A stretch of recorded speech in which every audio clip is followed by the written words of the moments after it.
These are the folks that are telling our stories. We have a small panel. There's actually a pretty good kind of array of folks that are out there telling the stories. We've got Nathan Rome with the Kentucky Cycling YouTube channel. I get to talk on his channel a couple times. Erika Wierman has her own channel, and she has amazing bikepacking videos. And it's not just Kentucky. The one in Wales is fantastic. You really need to go see it. And the editing is great. And then Barry Gary with the Louisville Cycling Podcast. I also got to talk to Barry this year. So but these are the folks that are kind of telling the stories of cycling and cyclists in Kentucky. And if you have communities that want to know what's in the mind or in the eyes of the cyclists, these are great folks to reach out to. So I'll let them take it away.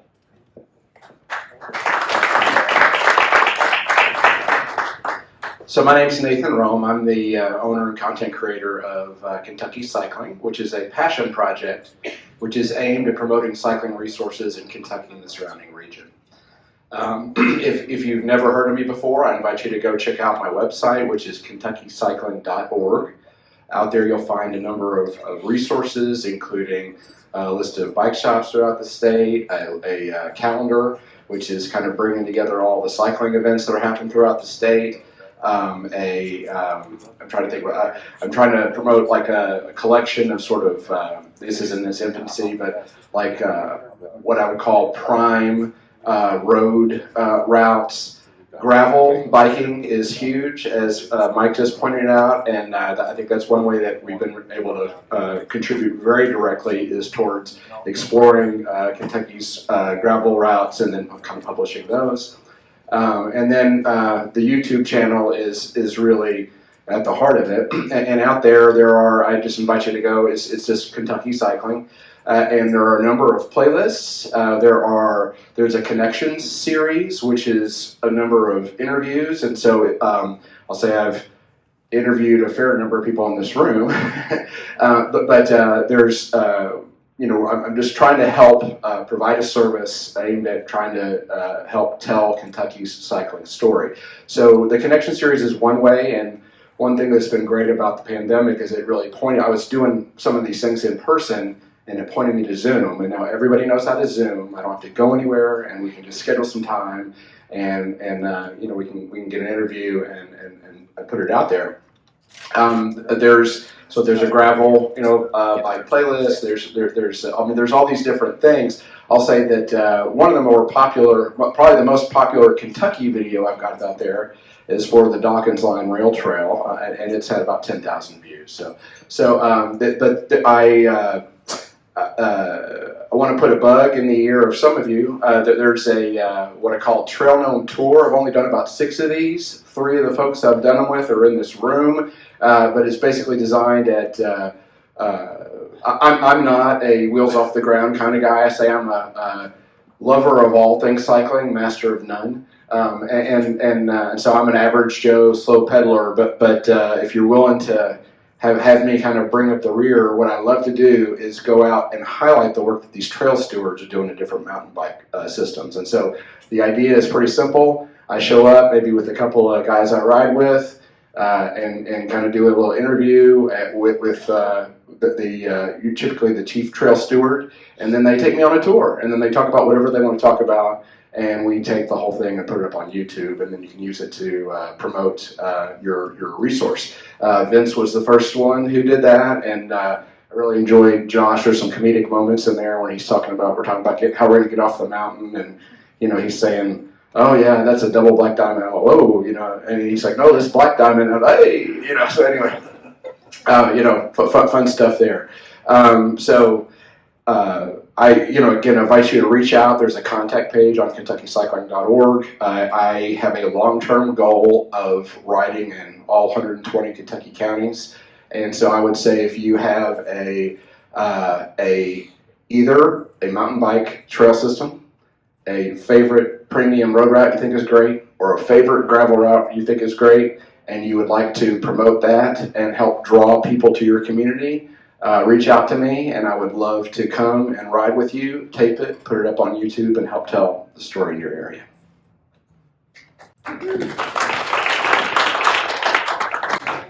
Well, again, my name is Barry Gary, and I'm the host of the Louisville Cycling Podcast, and it's a podcast that celebrates the people, rides, and events that make Louisville and all the surrounding, state of Kentucky a great place to ride a bike. And I started doing it several years ago. My background's in learning and development, and I started a podcast at the organization I was working with in terms of helping to build culture and using it for learning, and kind of got into podcasting. And at the same time, I was coming back into the sport of cycling after being out of it for several years when my son played football, and I helped coach football and those kind of things. And wanted to kind of re-immerse myself back into the community, and at the same time do some things to build the cycling community around Louisville. And so I started the podcast and just started kind of following my curiosities about people I wanted to talk to, things I wanted to learn about. And again, like Nathan's, there's several people in this room who have been on the show.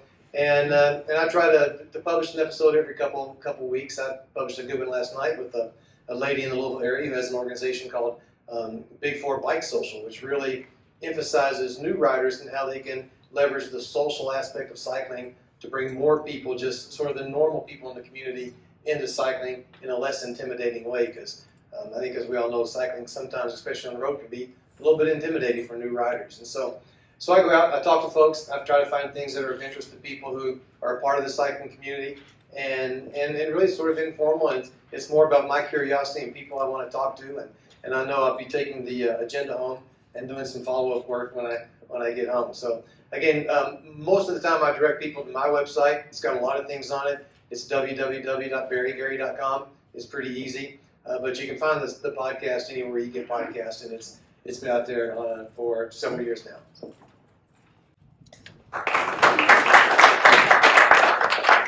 Hey everybody, my name is Erika Wierman, and I am so excited to be here. So thank you, Vince, for inviting me. I'm pumped, and it's been really exciting. I've learned so much this morning just listening to the people that have already talked.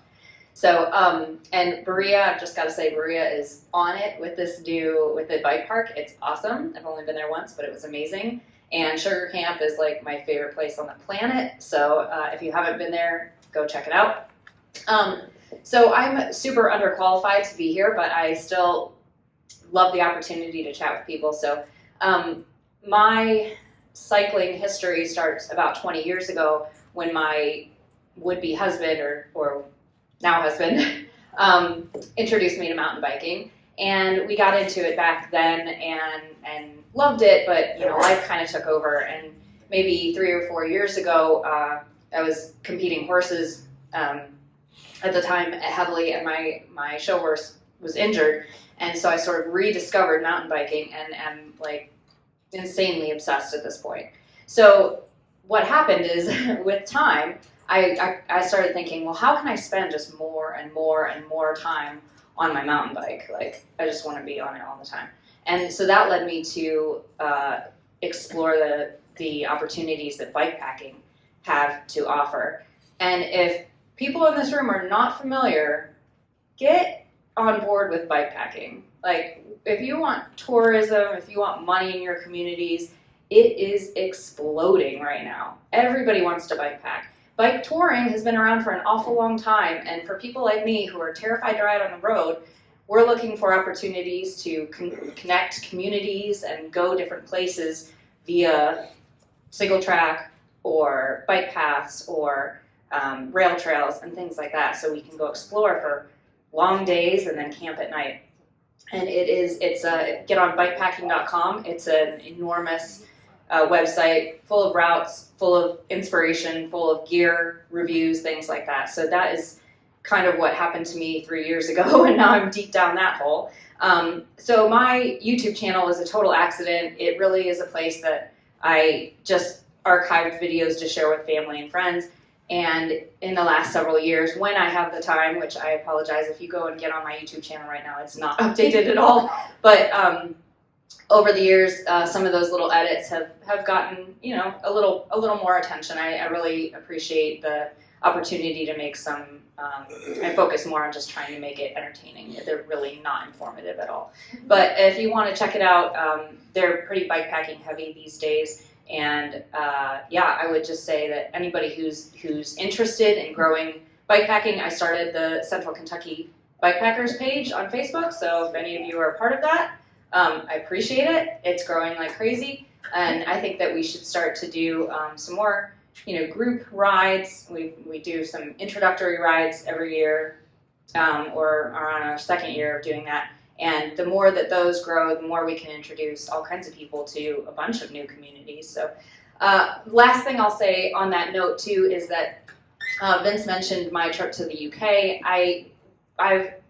The thing that I took away from the UK that I wish we could do here is their land access. They have these right to roam laws. We could go out and bike pack days in a row, and it was a combination of single track trails, of farm roads, of bridle paths, pedestrian ways, and just open lands that we could bike pack across, and there was no limit to where we could go. And here, of course, you worry a lot about getting on private property. You worry a lot about being where you're not supposed to be, and it becomes a lot tougher. So these rail trails and community trail projects are huge for connecting areas so that we're not just driving somewhere to ride a mountain bike for a couple hours and then driving somewhere else. We can actually go out on a 5-day trip and be places we're allowed to be. So I think that's, for bike tourism, it's huge. Anyway, I love to talk about bikepacking, so questions are always welcome. Questions? Like your organization? Sure. Yeah, I brought my little prop here. This is I've bikepacked on a full suspension, on a gravel bike, and on a hardtail. And most of the time I prefer a hardtail, and that's just because I like to be off-road as much as possible, but I'm a small human, so a full suspension bike has a little too much movement for all the packing that I need to do. So I've got this just set up for a quick overnighter. I've gotten away from, this is after a lot of trial and error. I've gotten away a little bit from some of the bikepacking bags. Because there's a lot of variability in their waterproofness is kind of the first thing that I've noticed, and their durability. And then also, like I said, because I'm relatively short with the movement and whatnot, they flop around a fair bit. But because I prefer single track and more challenging trails to gravel or road, I'm not big on panniers and racks and things like that. So I finally went to a rack on the rear simply because there's not enough clearance on a tiny bike like this.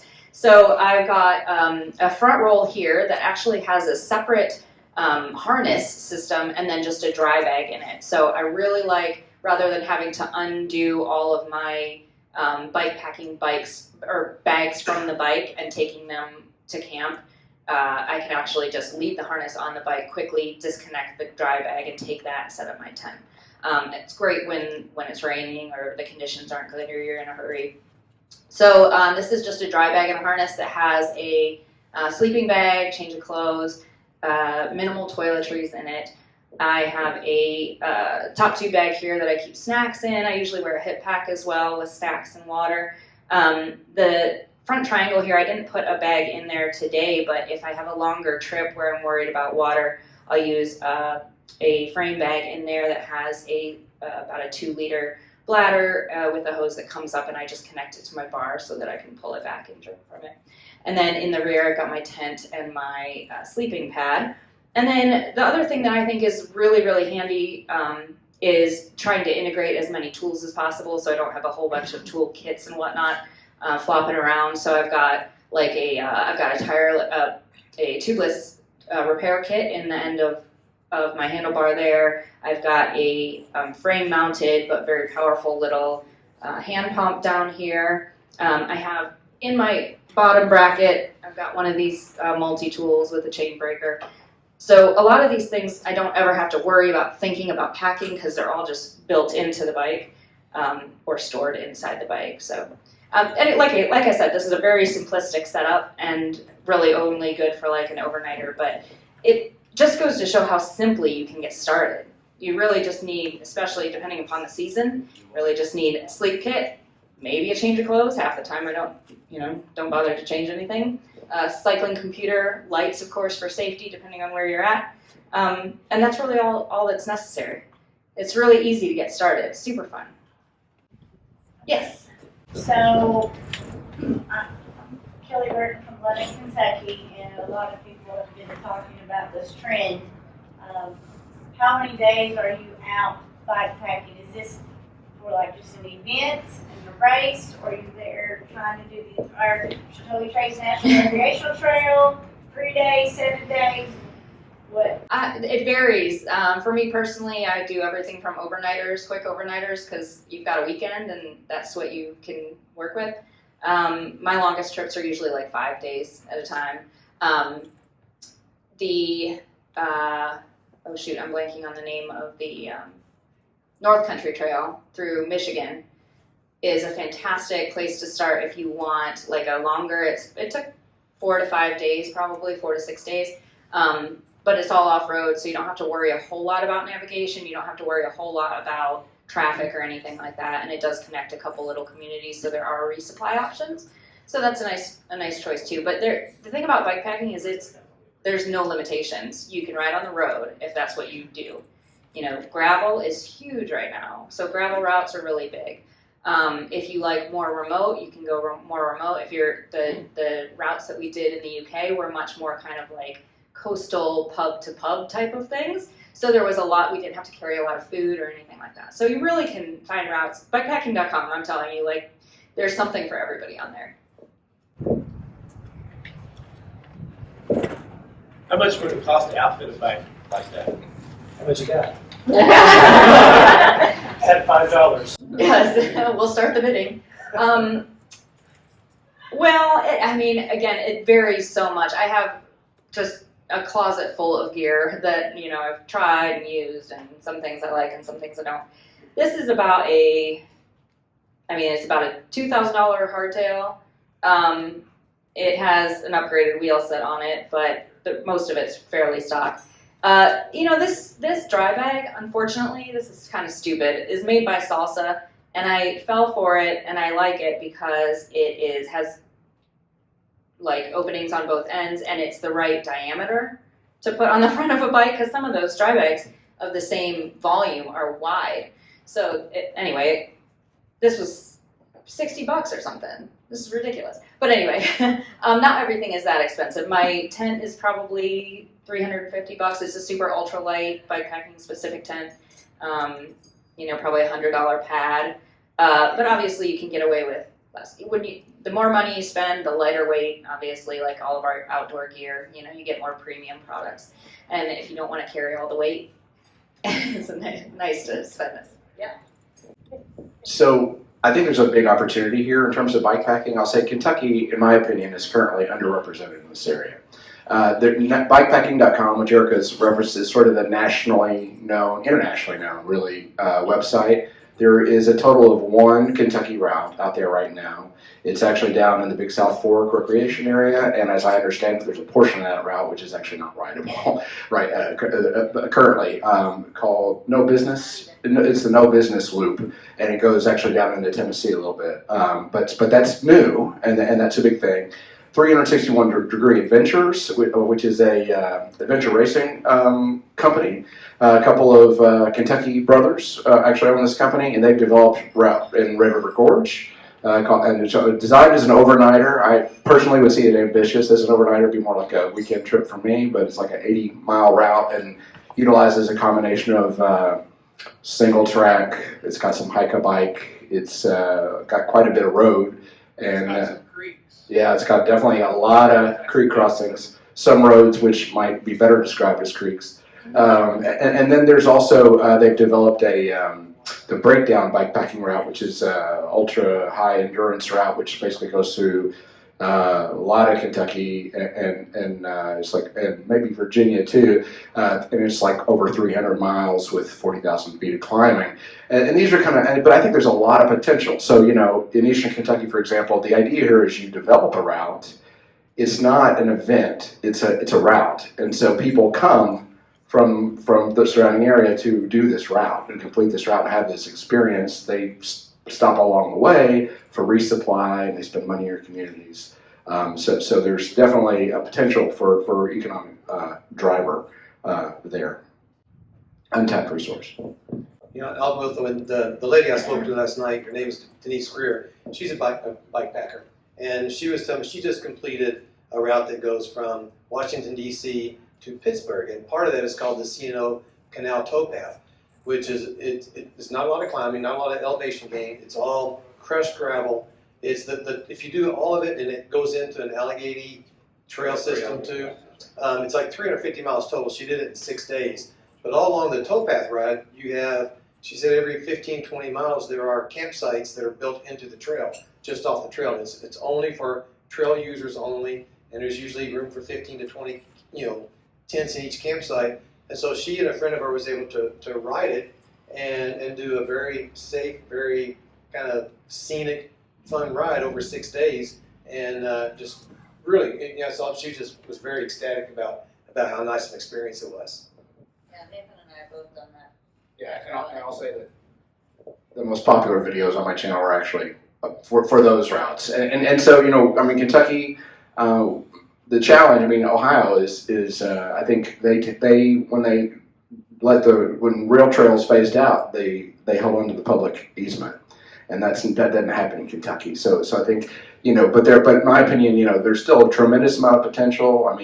Definitely there could be routes down in Land Between the Lakes. There could be routes in Eastern Kentucky. There's all kinds of potential for development of routes on and Sheltowee Trace. there's someone in this room who's already looking at that. So a lot of potential. So fingers crossed by the end of the year, there should be a second designated route on Bikepacking.com. Around 300 miles of the bike legal sections of Sheltowee, and trying to connect the sections that are bike legal with segments of gravel and pavement where we have to, that sort of thing. Actually, one of the contributors from Bikepacking.com is back in April was here. Neil was here. Neil, Is that what he was here for? Yeah, Neil's here. He did a couple videos like how to destroy your bike in 300 miles. That was from the Sheltowee. So we did that back in April. So it should be a documentary and an actual Bikepacking.com write-up and route into the year-ish. So That's yeah, amazing. it'll be big. Yeah, it'll be good. 300 miles of bikepacking. It's not easy, Yeah. but coming to Eastern Kentucky. Yeah, it won't be one of the easier routes. Did he say what he was going to rate it? A 9 out of 10. Wow. Yeah. So and Neil is a ultra racer. He holds a record for Colorado Trail. He's done the Alaskan Iditarod snow bike race. Incredibly accomplished. Several of the guys. There was a group of 5 of us. Guys have done the Baja, the Great Divide, et cetera, et cetera. Very accomplished. 9 out of 10. Yeah. Which means there's some work to do. It's rugged terrain, but there's a lot of opportunity. There are some beautiful, incredible sections, right? And there's just a ton of opportunity to kind of make it something special. So, yeah. I think the only other trail or the only other route rated a 9 out of 10 on the website is the Colorado Trail. So that's pretty impressive if we're up there in difficulty with that. And that'll bring people. I know we want to worry about getting base level, introductory level cyclists into sports, but advanced routes and advanced trails are going to bring people from far away. Like those are the folks that are looking for a new challenge. So that'll be very exciting for us. I just returned from Birmingham, Alabama yesterday from MTA, the sports conference. I'm part of Team Kentucky that we go and recruit sports to come. And over the past year and a half, I've spoken with USA Cycling. I've made a connection with USA Cycling Terra. We use their safety program or safety plan to have the Red Ride during COVID. And I'm just trying to plug in about graveling and Eastern Kentucky. And we have already built-in gravel roads. And so I gave my 8-minute spiel to her about Eastern Kentucky and plugging all of our communities together. And she wrote all sorts of notes down. And so she said it takes about 2 to 3 years to get that established. But gravel was right there at the peak, that they're starting to develop another subcategory in USA Cycling. So keep on doing the good work. I'm just the tourist person trying to hold everyone's hand. So thank you for all your hard work. So the Prestonsburg-Dawkins line Perry County table will be ready for y'all to present your bikepacking routes next year at this meeting. So we know you got it. Actually, I There want you go. that to link up all the state parks that run through eastern Kentucky. Yes. Mike in charge of that. Thank you. I'm moving. From park to park, apparently. And some folks online invited Nathan up to Davoo and Northern Kentucky Trails to do a video. They're going to go. Oh, and Liv, who's That's on who it was. video with us. So Liv will also be a great ambassador for that. That's tomorrow. All right. Well, thank you all very much. Quick question: are you still doing a radio show? No. Do we Unfortunately, I'm not. do we have an archive? Can we listen to your radio show somewhere? I think you can if you go to Bike Talk on Lexington. Just Google Bike Talk Lexington, Kentucky, and you'll probably be able to access. This is Wanda Bertram. She hosted a radio show about cycling for quite a while. Yeah. So Yeah, and they've asked if I would do it again, and I told them I would bet only if I had help. So if there is anyone out there willing to help produce shows or actually do shows or take shows, I would love to talk to you. I found those on YouTube, Wanda. Oh, good. Okay. Yeah, they are on my YouTube channel. Sorry. The Bike Talk. well, let's tell people our story. Thank you. Thank you, everybody. As always, we hope you found this content useful. If you did, please like the video and consider subscribing to the channel. Thanks.